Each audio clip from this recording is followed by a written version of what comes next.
రాష్ట్ర ముఖ్యమంత్రి నారా చంద్రబాబు నాయుడు, ఉప ముఖ్యమంత్రి పవన్ కళ్యాణ్, విద్యాశాఖ మంత్రి నారా లోకేష్తో కలిసి ఆంధ్ర రాష్ట్రాన్ని అభివృద్ధి బాటలో పయనింపచేస్తూనే మరోపక్క సంక్షేమ పథకాలను చక్కగా అందిస్తున్నారని APSRTC Vijayawada zonal chairman, Eluru నియోజకవర్గ జనసేన పార్టీ ఇన్ఛార్జి రెడ్డి అప్పలనాయుడు తెలిపారు. మెగా డిఎస్సీని పారదర్శకంగా, అక్రమాలకు తావు లేకుండా విద్యాశాఖ మంత్రి నారా లోకేష్ పకడ్బందీగా నిర్వహించారన్నారు. డిఎస్సీలో అక్రమాలు జరిగాయని ఆరోపణలు చేయడం సరికాదని, రేయంబావుళ్లు కష్టపడి చదివి టీచర్ ఉద్యోగాలు పొందిన నిరుద్యోగ యువత కష్టాన్ని తక్కువ చేసి చూడొద్దని, కబడ్దార్ జగన్ రెడ్డి 2025 మెగా డిఎస్సీపై అబండాలు వేయడం మానుకోవాలని, టీచర్ల కష్టాన్ని, వారి ఆత్మగౌరవాన్ని తక్కువ చేసి మాట్లాడొద్దని రెడ్డి అప్పలనాయుడు వైసీపీ అధిష్టానంపై తీవ్ర స్థాయిలో విరుచుకుపడ్డారు.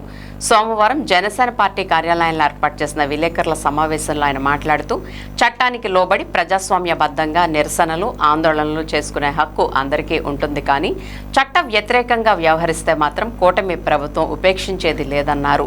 మెగా డిఎస్సీపై గొడ్డల పార్టీ వారు నిర్వహిస్తున్న నిరసనలు, దొంగ దీక్షలు శృతి తప్పుతున్నాయన్నారు. రౌడీలు, గంజాయి బ్యాచ్ తప్ప ఒక్కరైనా డిఎస్సీ అభ్యర్థి ఆ నిరసనలో పాల్గొంటున్నారని ఆయన ప్రశ్నించారు. గతంలో వైసీపీ ప్రభుత్వం అధికారంలో ఉన్న 5 ఏళ్లలో ఒక్క డిఎస్సీ కూడా నిర్వహించని అసమర్థుడు జగన్ రెడ్డి అని విమర్శించారు.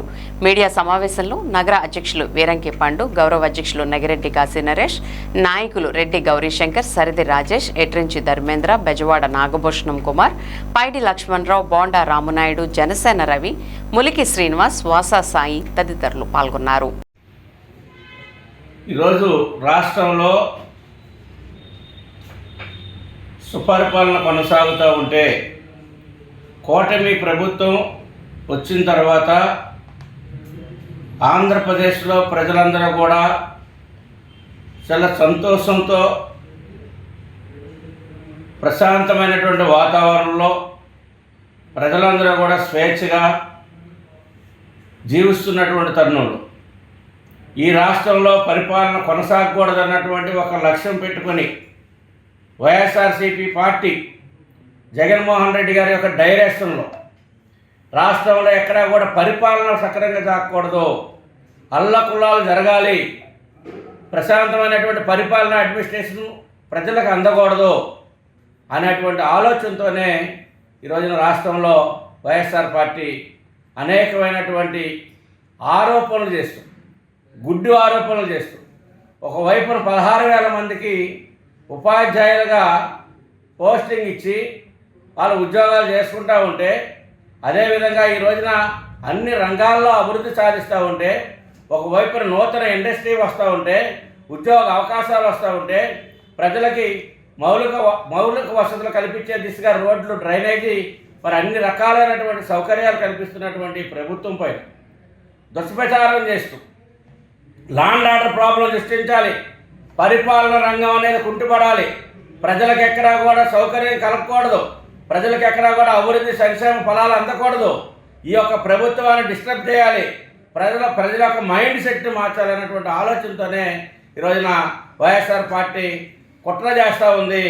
ఇవన్నీ కూడా ఆంధ్రప్రదేశ్లో ఉన్నటువంటి 5.5 కోట్ల మంది గమనించవలసినటువంటి అవసరం ఉంది.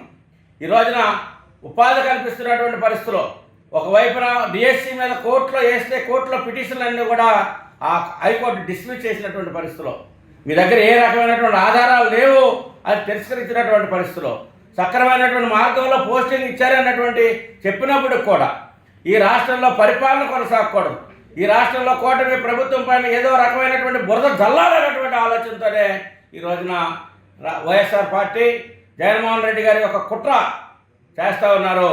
ఇవన్నీ కూడా ప్రజలు గమనించవలసినటువంటి అవసరం ఉంది. ఎందుకంటే ఈ రోజున వ్యవసాయ రంగంలో కానీ, వాయిద్య రంగంలో కానీ, ఒకవైపున మౌలిక వసతుల్లో కల్పనలో కానీ, అదేవిధంగా ఏదైతే ఈ రోజున విద్యారంగంలో కానీ అనేకమైనటువంటి పెను మార్పులు తీసుకొస్తూ ప్రజలకి సక్రమైనటువంటి పరిపాలన అందిస్తూ ఉంటే, ఈ రోజున జగన్మోహన్ రెడ్డి గారు ఇక్కడ పరిపాలన కుంటుపడాలి, పరిపాలన జరగకూడదు, అన్ని రకాలైనటువంటి ప్రశాంతమైనటువంటి వాతావరణంలో ఆంధ్రప్రదేశ్ ప్రజలు కానీ పరిపాలన కానీ ఉండకూడదు అన్నటువంటి లక్ష్యంతో ఈరోజు చేస్తూ ఉంది. ఇప్పటికైనా తస్మా జాగ్రత్త, ప్రజలందరూ కూడా ఆలోచన చేయండి. వైఎస్ఆర్ పార్టీని ఇప్పుడు హెచ్చరిస్తూ ఉన్నాం, ఇప్పటికైనా మీ ఒక వంకర బుద్ధిని మార్చుకోకపోతే ప్రజల రేపొద్దున 11కి ఒక సీట్ ఇచ్చే పరిస్థితికి వస్తుందని చెప్పేసి హెచ్చరిస్తున్నాం. ఇప్పటికైనా మీ యొక్క విధానాన్ని మార్చుకోవాలని చెప్పేసి వైఎస్ఆర్ పార్టీని తీవ్రంగా హెచ్చరిస్తాం.